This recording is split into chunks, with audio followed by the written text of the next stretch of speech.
Diagrams.net tutorial, how to use diagrams.net. In this video, we're going to be talking about an incredible platform that allows you to make flowcharts, pie charts, and different diagrams that you desire all in one place, okay? And this platform is called Draw.io or diagrams.net. So to start things off, what we're going to do is we're going to come over to diagrams.net or Draw.io, and it's going to bring us straight to this place, okay? This is security first diagramming for chains, okay? So to start things off, you could either download it, okay, or you can use it on your web browser. So just click on start, and do know this, that there is no login or anything required. You can just start off straight away, okay?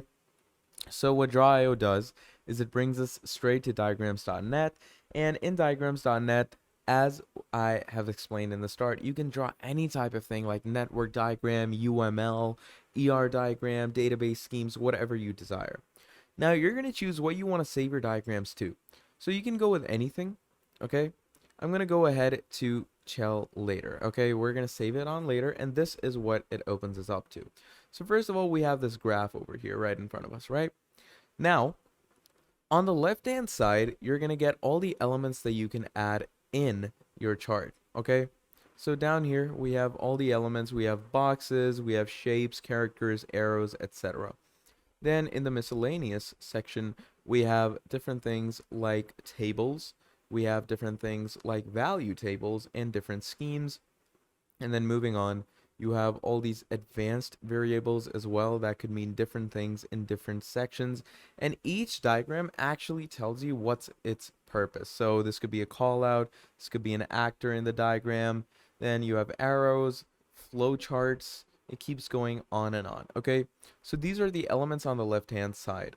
Now, if you want to go ahead and get an idea of how we're going to use this, let's start off with something basic. Okay, let's say I'm going to click on this rectangle. I'm going to drag it over here. So there we are, a basic rectangle, right? Now what you can do is you can actually increase its size. So let's say I'm going to call this the title. Okay, I'm going to keep this here. And I'm going to double click it to write something in it. So I'm going to give it the title start. Okay, this is the start of a flowchart. Now here we have a start title. You can give this different colors as well here in style. So let's say I want to make it, let's go with green. Okay, and in green, you can give it a different type of gradient shade as well. You can change the shade of green. Okay, so let's say I want to go with a much lighter green. All right. I'm going to click on apply, and once you click on apply, you can see a very light shade of a line on the right hand side. You can also change the color of it to fully green. There we go. So it's a shocking green now. Now, moving on, what you can do is you can choose how thick you want the line to be. So as we can see, the line is quite thick now. You can change different parameters of this. You can make it rounded if you want to. You can make it as a sketch. Keep it glassed, give it some shadow if you want to, but I'm going to keep it default right now. Then again, we have the text settings as well. So you can make the text bold, you can italicize it, underline it if you want to.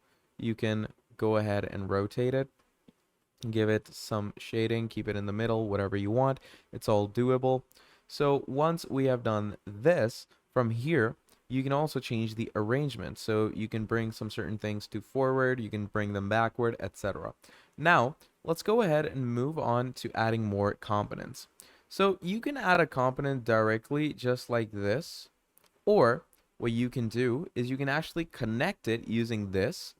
And once you do that, let's say I want to convert this to another rectangle, right? So there we go. Now it's a smaller rectangle. Again, I'm going to increase the size a bit, and now it's connected. You can see it's connected by an arrow, and you can write things into it.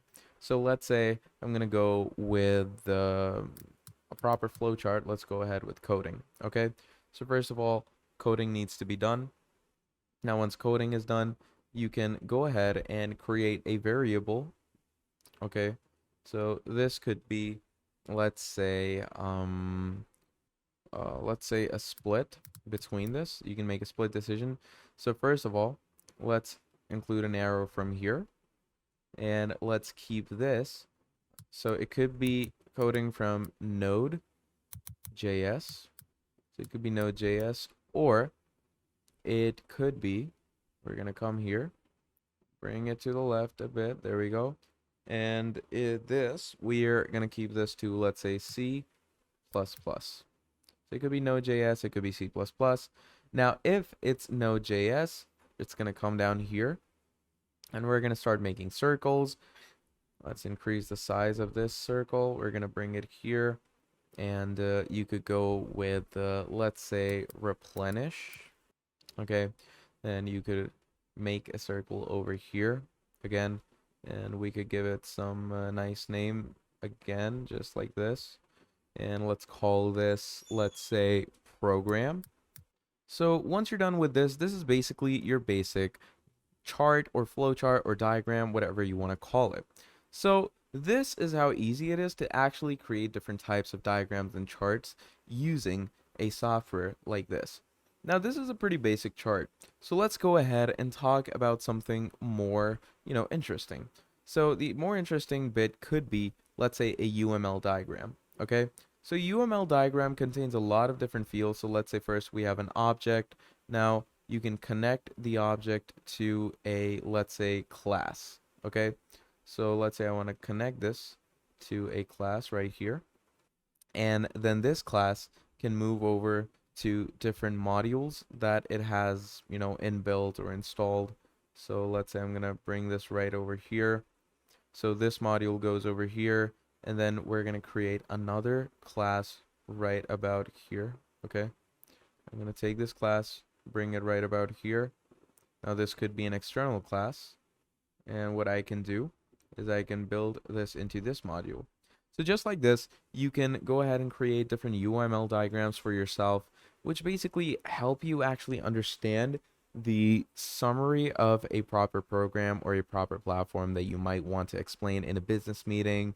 You might want to explain it in different situations, etc. So this is what Diagrams.net is for, and this is why Diagrams.net is an actual winner when it comes to actual presentation, okay? Now, when you are done with your diagram, what you can simply do from there is, first of all, always go ahead and save it, okay? Now, the diagram can be saved in XML, which is the Draw.io project file. It could be saved in PNG, or it could be saved in any other platform. So I'm going to go ahead and tell it to download this, okay? I'm going to click on OK, and look at that. It downloads the actual image, and look at this. How incredible does this look? So it basically acts as a PNG that it downloads, and it looks pretty straightforward, looks pretty cool, and then you can actually export this into any project file that you have, let's say on Premiere Pro, or maybe you want to create a project on Google Slides or PowerPoint, etc. So once you add this diagram in those sections, you can easily present it in different ways. You can even present it on Draw.io if you want to. For that, you're simply going to go ahead to share. Once you go to share, you're going to want to save your, chart in Google Drive. And once you've saved your diagram in Google Drive, you can easily go ahead and share that file with other people or other work members that you actually want to portray this diagram to. So basically, this is how you are going to be using Diagrams.net for yourself, and how you're going to be creating the best type of diagrams you want to. So that's pretty much all there is for this video. Thank you for watching all the way till the end, and I'll be seeing all of you next time. Have a great day. Goodbye.